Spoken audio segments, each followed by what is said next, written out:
Welcome to the Devin Nunes podcast, breaking through the political noise, separating fact from fiction. From the San Joaquin Valley, the breadbasket of the solar system, here is your host, Devin Nunes.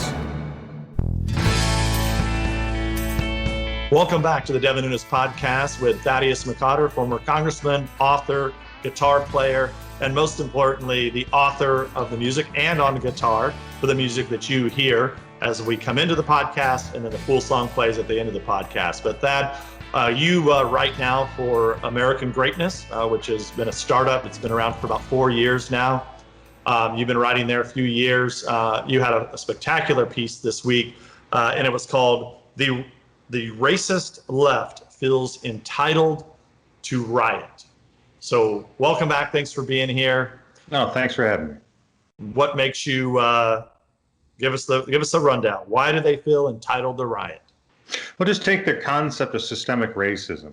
If you play this out, if America is systemically racist and all white people are racists, whether they admit it and know it or not, / implicit bias training, and if you believe you live in a systemically racist country, then how are you going to change anything unless you go out there, hit the streets, and riot? And you feel entitled to do it because in your mind, it's an act of self-defense against an inherently oppressive, racist, fascist regime. And no other change will otherwise be accomplished. If you listen to the rhetoric that comes out of these indoctrinated children, especially out of the white privileged class, their own words, not mine, you'll hear exactly what I'm talking about. They feel that it is that not only do they have an entitlement to riot, they believe they have an affirmative duty to do it, to lash out violently against the system. And then you have their abettors, not only in academia and the media and within the Democratic Party, that will tell them your violence is really speech and that silence is really violence. And you can just hear the continued perversions that lead to a movement like this, and the left trying to utilize their little Frankenstein monsters to try to advance their agenda. And unfortunately, it seems to have boomeranged on them, and now they're in full backpedaling mode. But the problem persists because you still have continued violence and disorder in the communities, especially in the inner cities, and especially within minority communities where they're wreaking all this damage, and who can afford it the least. Yeah, it's a strange phenomenon where you have what appear to be white, educated young people that clearly must have grown up in fairly either middle class or upper middle class, that are then out in these communities, talking about this BLM movement, which is a Marxist movement. Yeah. And they're I don't know what racism they ever have seen in their lifetime. And as we talked about on Tuesday, you look at the success story, despite the economic hardship that Detroit has faced because of China and because of world trade, global trade, and all those issues. But you talk about the success of African Americans within the suburbs of Detroit, which is exactly true. So where did they come up with this? I know the New York Times has been talking about this for a couple years, but what do you see the roots of young, wealthy, white, educated people running around with their heads cut off, and actually, where we had a Trump supporter get assassinated in Portland just a couple weeks ago? Where does this come from? That help our audience understand, because people people listen to my podcast, they're aware of all this is happening. They're not living in the dark like a lot of Americans unfortunately are, because they're listening to the mainstream media and being censored on social media. Help us understand, where do these people originate from? Well, first, in Detroit, we've not seen these riots because a lot of us have the memory of 1967, which was horrific. I was young at the time, but it's our generation and generations behind mine, too, have understood that the riots in 1967 caused incredible damage to the city of Detroit. We're still trying to recover from, and we cannot have another round of them. So we've had peaceful protests in the city of Detroit. Mayor Duggan and Chief Craig have been incredible in trying to make sure that does not occur. So far, we've been very, very fortunate. But when you look at this, Devin, these people, I would not say educated, they've been indoctrinated. They've been indoctrinated with critical race theory, which was a Marxist propaganda tool to try to divide the races in the United States, because they believed the racial fault line was a good way to cause dissension amongst the Americans and pit them against each other to help the advancement of socialism within the United States and communism as well. So this is what they're getting in academia, because our taxpayer dollars are paying people to indoctrinate our children to hate America. That's really what's happening. And they're trying to do it ever more. They're trying to get their hands on kids even younger than college students. They're trying to go into the K-12 now with their 1619 project, which is opinion, which is not historical fact, and they're trying to teach it as historical fact. So when you add this up, all they're being bombarded with is the sense that America is a fundamentally racist, systemically racist country, a horrible country, and has to be fundamentally transformed. And voila, what's going to fundamentally transform it? Oh yeah, socialism and communism. Right? It's the two most oppressive, murderous ideologies in human history. No thanks. And so, but Thad, this is a thing that I think a lot of us that follow this closely, that we're watching, none of this happens without money. Sure, the indoctrination has happened. We've known that for a long time. The schools have this systemic problem. Probably the larger the schools, the bigger the unions, the more problematic it is, because it's a top-down push to the kids. Universities clearly are this way with all this, diversity training. And I think you're exactly right. But, I grew up, being educated in college on this also, which, now I look back, it was a little bit peculiar because growing up here in the San Joaquin Valley, and you've been here many times, that, everybody here was an immigrant. Even if you were an Okie that came from the Dust Bowl, you were someone who came out from a different state. You spoke a different dialect. I mean, everybody grew up with more than one language in the household, for the last, and that goes back, to the turn of the century, the 19th, the early 1900s, in this area. And so I look back and wonder, why on earth was I being taught diversity training, when I went to a university? And I can only imagine how bad it's become since then. And clearly that's what you see, what's being put out there on the street. I mean, I just can't believe these people that are running around like apologizing for what? What did you or your family ever do to run around and pretend that sure, does racism still exist in this world and in this country? Sure, but racism is always going to exist, no matter what, and it doesn't necessarily mean it's going to divide on racial lines. It could divide on your occupation. I mean, we see that a lot where people in the San Joaquin Valley here in California, clearly are mistreated by politicians in Sacramento because the power bases are in LA and San Francisco. Part of the reason why you see this area burning up here, Thad, is because of what you could say is either a misunderstanding or a purposeful misunderstanding of what really makes the world go around. And we've let fuel burn up. Now we're burning up the skies. There's smoke everywhere around here. It's quite incredible. But just it's to my point that you're never going to get away from human nature. That's always going to be an issue. But this idea that the American people or that we're running around disparaging people of color is just asinine. And I will say that one of the bright spots here about the Trump administration and President Trump is, for the first time, he does seem to be not only breaking through to the African American community, but also with the Hispanic community in this country, for sure. And I always like to say, as you know, that Hispanic means it's a broad definition, but right. Cubans in Florida dramatically going to Trump now because of the craziness that Obama did, embracing the Castro regime and communism and Marxism. But I also think Mexican Americans are also seeing this now too, with this weird culture of embracing, all of this. Well, you're this color, so you're going to vote for us, right? When right. The Hispanic community has never done better in this country. So, well, the irony is their identity politics is the ultimate expression of the collective. That if you're born a certain way, you must think a certain way, or you are a traitor to your group. And that is how the left is trying to balkanize the vote in the United States and force people, if you're not, like Biden said, if you don't vote for me, you ain't black, quote unquote. That is wrong. In the United States, I was raised to believe that every individual is unique. Every individual, as a Catholic, every individual is a child of God, created in his image. And ergo, you have liberty and equality under the law, and we have pluralism, whereby everybody brings something to the table. We all sort it out. We take the best, throw out the worst, and we all move together forward towards a more perfect union. The concept of diversity is a liberal political construct that is being indoctrinated not only through academia, it is being preached in the media, in corporate implicit bias training seminars. It is also being, until President Trump's executive order, was being used in the federal government with our taxpayer dollars. So in the end, what you have are people running a racket to promote liberal left-wing causes that are not that are antithetical to the concepts of liberty and equality under the law, and they need to be stopped and they need to be disregarded and tossed back into the ash bin of history. Because everywhere you look historically that identity politics has been practiced and preached, you wind up with the ethnic cleansing in Serbia, or you wind up with the genocide in Rwanda. It does not work, and it is dangerous. Yeah, or you can even go one step further and look at what the Pol Pot regime did there, where that was actually people, everybody was the same there, but they actually went after and killed the educated people. Right. There's always, they will find a reason to define their opposition as the other, as an enemy, on the basis of some arbitrary concept of identity. And they will then claim that their act to kill their opponents is an act of self-defense, which is exactly what I talked about in my article, because they believe that speech is violence against them, and that the left-wing rioters believe that their violence is self-defense.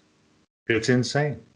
And this is a few years ago, we started hearing about this identity politics, and when I first heard that, I'm like, well, it's didn't quite you start hearing this, and then you suddenly realize, like, wow, this is exactly what they're doing. They're putting groups of people together to say, hey, you're this, you're that, you're this. We're here to help you. All these other people have been discriminating against you, so you have to vote for us, Democrats. Devin, I mean, you've seen it. I mean, look, my children, my wife, they're Hispanic, right? So now, and you'll appreciate this, now the left is saying, oh, no, you're a white Hispanic. They're now trying to determine who's a real Hispanic and who's not, and who has to think a certain way. What could be more racist than saying a certain group of people must think a certain way? Yeah. Isn't that the very definition of racism, right? And bigotry and stereotyping people? Every individual is unique. You don't know what's in another person's head until they tell you. Yeah. Well, they're getting away with this because, of course, the media is, continuing to run these false narratives that they, and I think that's one of our challenges here, is reaching the group of people that are just now starting to pay attention. And they're all, in Michigan especially, it's going to be those kind of independent voters, whether they're, in the African American community, who are saying, wow, this is, we have a great African American guy running at the top. He happens to be Republican. Or people that, well, I'm going to actually get, make sure that I get out and vote this time because I want to make sure that Trump gets reelected. We want to have that economy of old. But it's just incredible, today. And you know this, when we were first elected back in that time period, Bernie Sanders was a socialist. Yep. And he was kind of he was like, it would be a joke. He'd be sitting by himself on the floor. And everybody would always kind of make a joke like, oh, there's the socialist wing. And, he'd always, it'd be him and a handful of other people that would vote that way. And although the Democrat Party was very liberal, they really have embraced and ushered in this socialist movement, which the only way a socialist or communist movement works is by, pitting people against each other and controlling the propaganda arm. And I think that's another one of the keys here, that those independent people, how are they going to get their information? And that's one of the challenges I'm sure you're seeing now in Michigan, is how are they getting this information? Because a lot of people aren't going to read what you wrote in American Greatness, because if you go to Google it, you're never going to find it. You have to actually, you have to actually go to the website to find it. Well, I think we're in the early stages. And another piece that I wrote, and obviously your podcast is an example of this, is the communications revolution has empowered human beings to extents undreamt. Okay, your home office is in the palm of your hand every time you hold your phone, right? Your podcast is an example of an elected official trying to reach constituents without a filter, which is beautiful, which is it's transparent. You can't be more transparent than what you're trying to do now.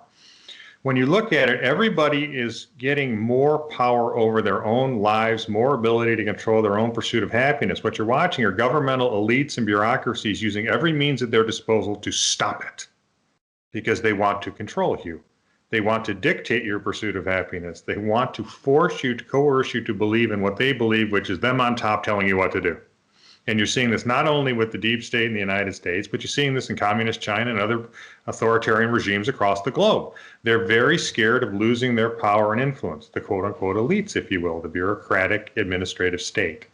But eventually they cannot stem the tide. And so we're going through a very difficult period of time now where you're going to continue to see every means at the disposal of the administrative state and the bureaucracies and the elites, the corporate elites and others, trying to get control over you and tell you what to do. But eventually they'll fail. People like to control their own fate. They like to control their own future. They like to make their own decisions. Now, a handful might not feel comfortable with that. A handful might feel a little empty without external validation. Well, that's their problem. But ultimately, freedom will succeed, but it's never been easy. Every advance of liberty has never been easy, and this one won't be easy either.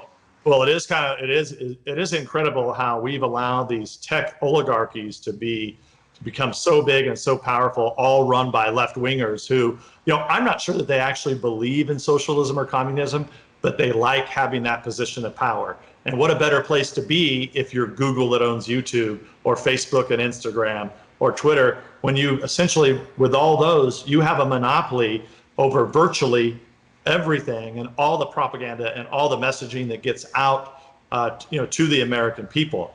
And one of the things that I think that we dropped the ball on because we just didn't know how bad it was going to become. We should have recognized it, but it was hard to understand at the time.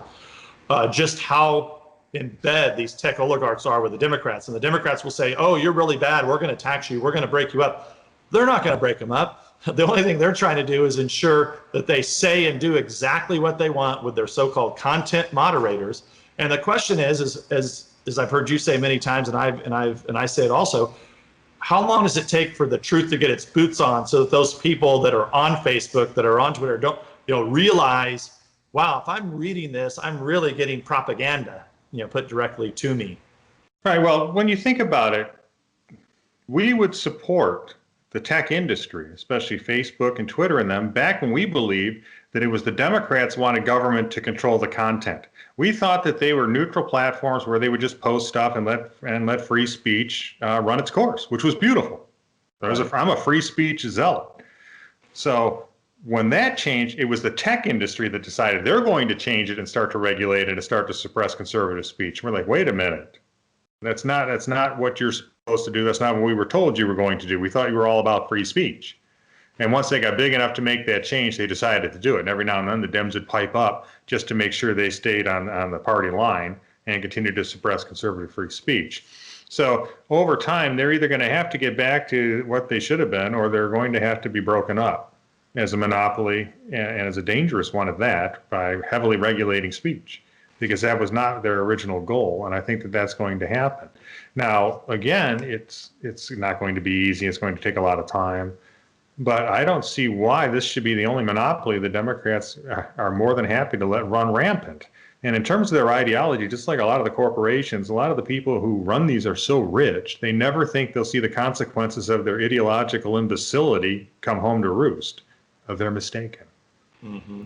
Well, eventually they'll eat their own. And that's part of the problem here, that the left has not, they've created this monster so much so that, they're assassinating people, as we've discussed before. They're driving around these buses that clearly somebody's paying for.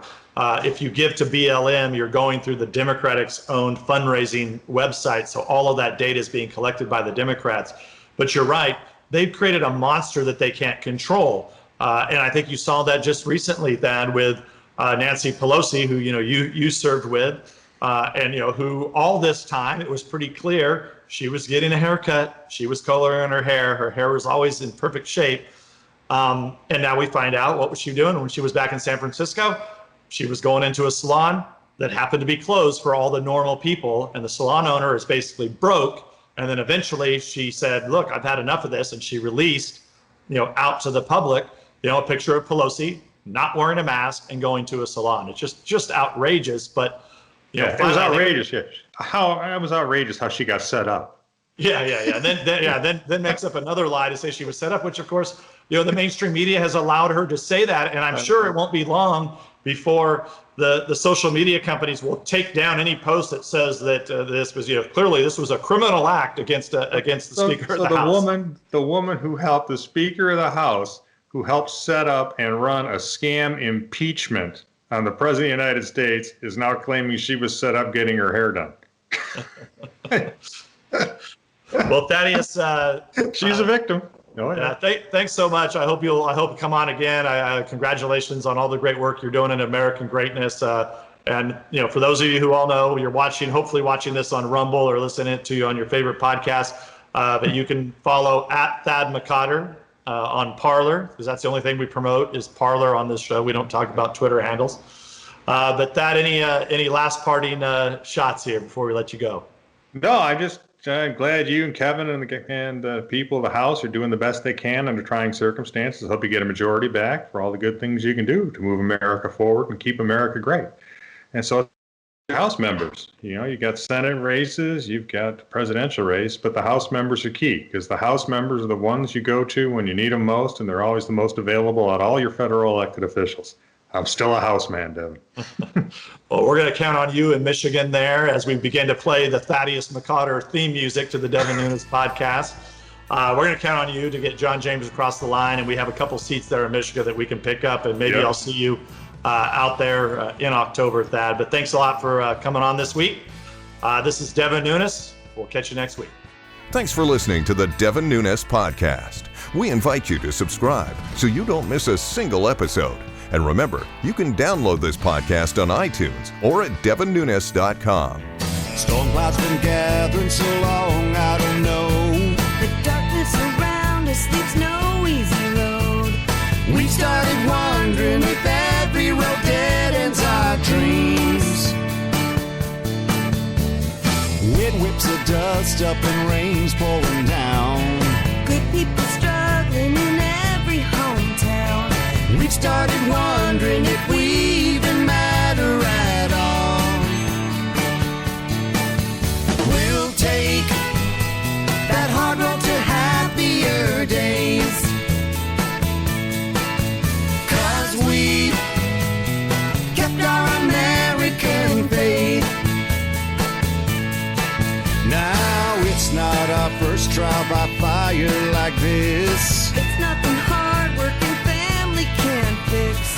We've got the power to save it all here in our hands. We'll take that hard road to happier days, 'cause we kept our American faith. As we, the people, free and strong, fight through the dark night toward the dawn. Freedom marches on.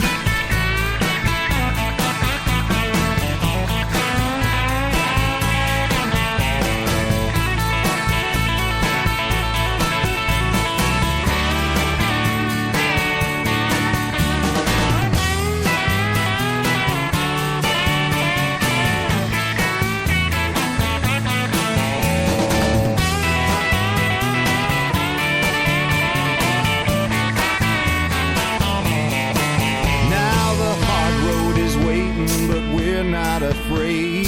That's why they call her the home of the brave. With a prayer and a purpose, we're already half the way there. We'll take that hard road to happier days, 'cause we kept our American faith.